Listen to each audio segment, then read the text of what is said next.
I did say to you yesterday, my dear brothers and sisters, it will get increasingly difficult. So open your heart to the challenge. Today I want to move us on as we continue our exploration of the parables of mercy in St. Luke's Gospel. And we're going to look at 2 today of the 3 that are really referred to as parables of mercy. The lost sheep and the lost coin. You remember them? Well, as I said to you before, in terms of the parables, we need to situate the context. In other words, every parable that Jesus tells has a particular context out of which he tells the parable. Now, Jesus himself, of course, as I said, I think on the first day, one of the great accusations that was brought against Jesus was his relationship with sinners. He was eating with them. He was spending time with them in their company. He allowed them to touch him, remember? Right. Now, at that time of Jesus, there were like 4 categories of sinners that you could distinguish. There were physical, racial, social, and moral characteristics.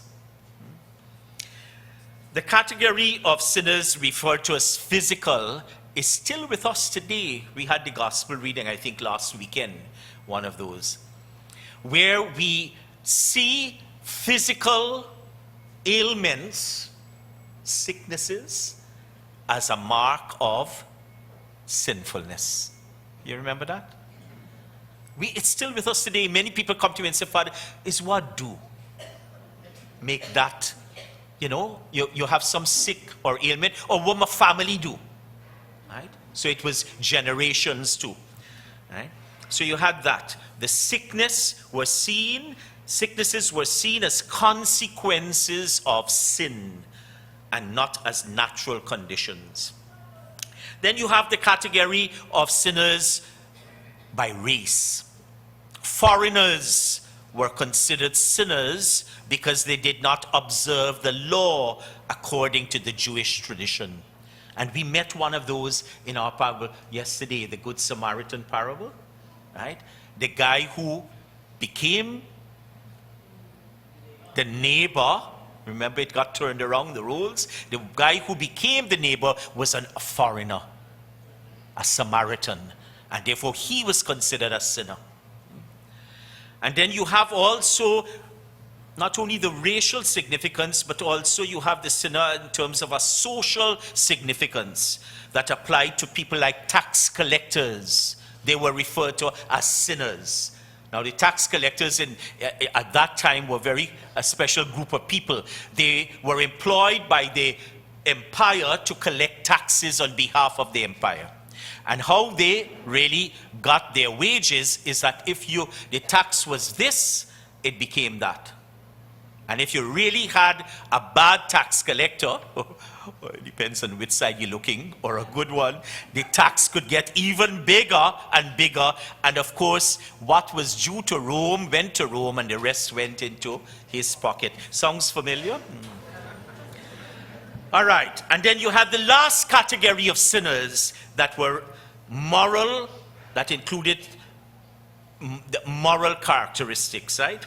People like the prostitutes and so on. And again, we met one in the story we looked at where that woman who came into Simon the Pharisee's home where Jesus was dining and washed his feet with her tears and wiped.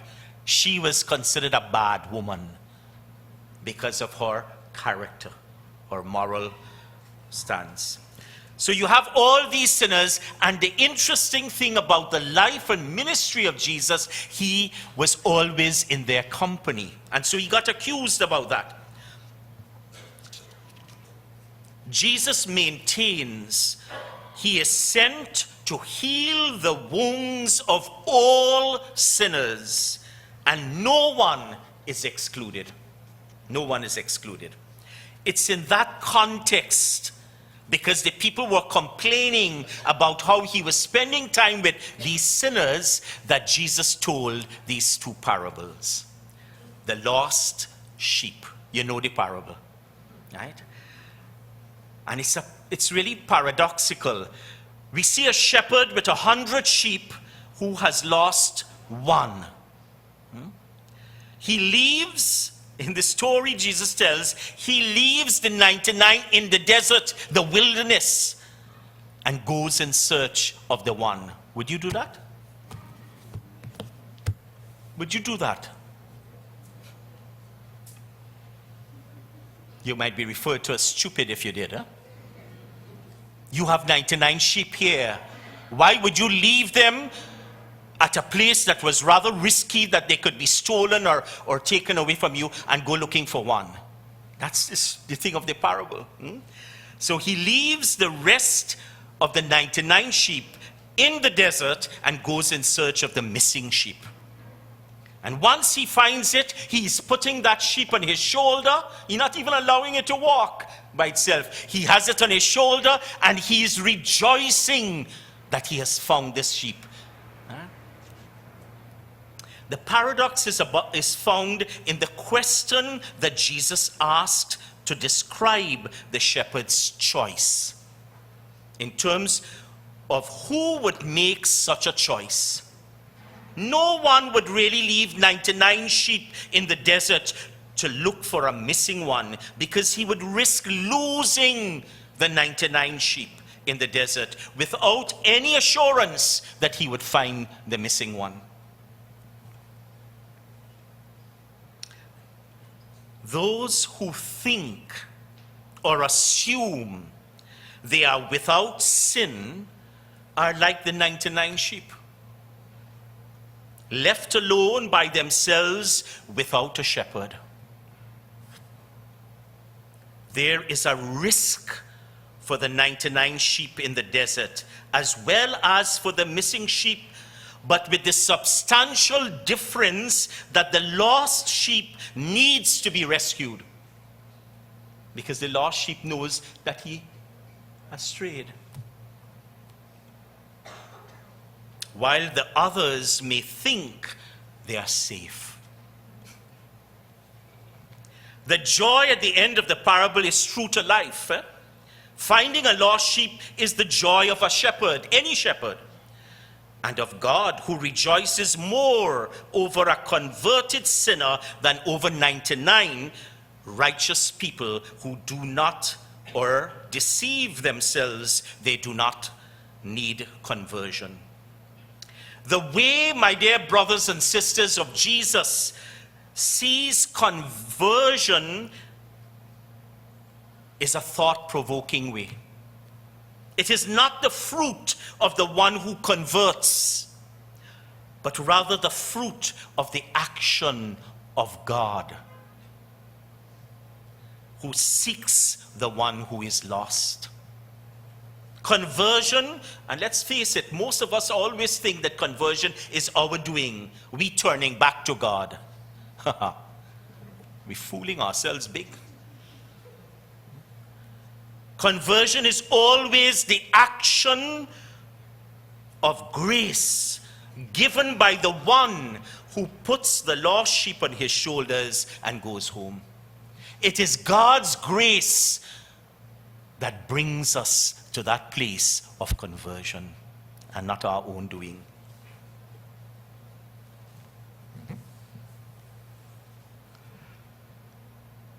The human component in conversion is important, especially since people are not compliant like sheep. Nevertheless, the parable is not presenting a moral either about the 99 sheep or the rescued sheep. In other words, a person does not need to be lost in order to be found. Nor does being left in the desert mean a person is not being sought by God. All the actions are on the part of the shepherd, not the sheep, in this parable. In other words, when we think when we think, when we delude ourselves, when we confuse ourselves in thinking we are without sin, tell me where you are. You're in that desert place without a shepherd. And when you know that you're a sinner who is always standing in need of God's healing, merciful love, then you're in a place, it might be in the desert, but you know that you have a shepherd looking out for you. God's grace is there. The second parable in these stories, is two he told one after the other, is about the woman who loses a coin, right? You know the story? And she lights a lamp at night and she's sweeping the house at night. Some of we people say you don't do that, eh? It's bad. You don't sweep after 6 o'clock. But the woman lighting a lamp and sweeping the house clear because she wants to find this coin. The coin is not so much a significant thing. In fact, the coin that is mentioned here could have been maybe just one day's work. So the value wasn't the thing, and it certainly didn't value as much as a sheep would have. The issue about this one, which he tells soon after, is how this woman is totally dedicated in finding the coin that is lost. And again, like the shepherd in the first story, we see again the story of God's grace that accompanies us always. And it is God's grace that brings us from that place of being lost to a place of being found. And those are the two parables I want to bring before us today. You know, this is very hard to do, by the way, because of my time constraint. But I hope that I'm opening up some questions for you. If we are going to talk about becoming, being at the feet of the Master, becoming disciples of Jesus who mirror the very face of our God, who is a merciful God, then we have to start off from a position of understanding our own reality, that we are sinners, always in need of His grace. If we don't, then the risk that we stand, and you see it being played out then as now, is that we will exclude. We will go the way of excluding. Because I become the righteous one, the one without sin, and you are the sinner. Right? I could come in here, but you can't. Brothers and sisters, this raises a lot of questions for us as individuals, as disciples of Christ, and as church. Too much of exclusion finds its way into our life as church and as disciples. We judge and act on our judgment and decide who comes here and who must not. Isn't it true? We are I would admit, with you, I would admit that I don't think we humans truly understand what it means to be inclusive in our relationships as God is. That our God excludes no one. No one. But if you look at our own lives and our lives as a community, we find that we have gone down roads of exclusion. Isn't it true? We decide who must receive Eucharist or not. Don't we? We decide who is good or not.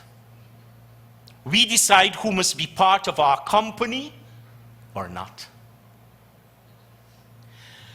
If we focus more, as the parables we explored today call us to understanding ourselves as always in need of God's grace, like everyone else, that we recognize that we are sinners like everyone else. Sometimes sins might be a little bit more grave than others, but we are sinners. then I think it allows us to assume that posture, especially as we come to this table of Eucharist, recognizing our own sinfulness and turning to Him who offers us through mercy and forgiveness the chance to be whole again. Amen.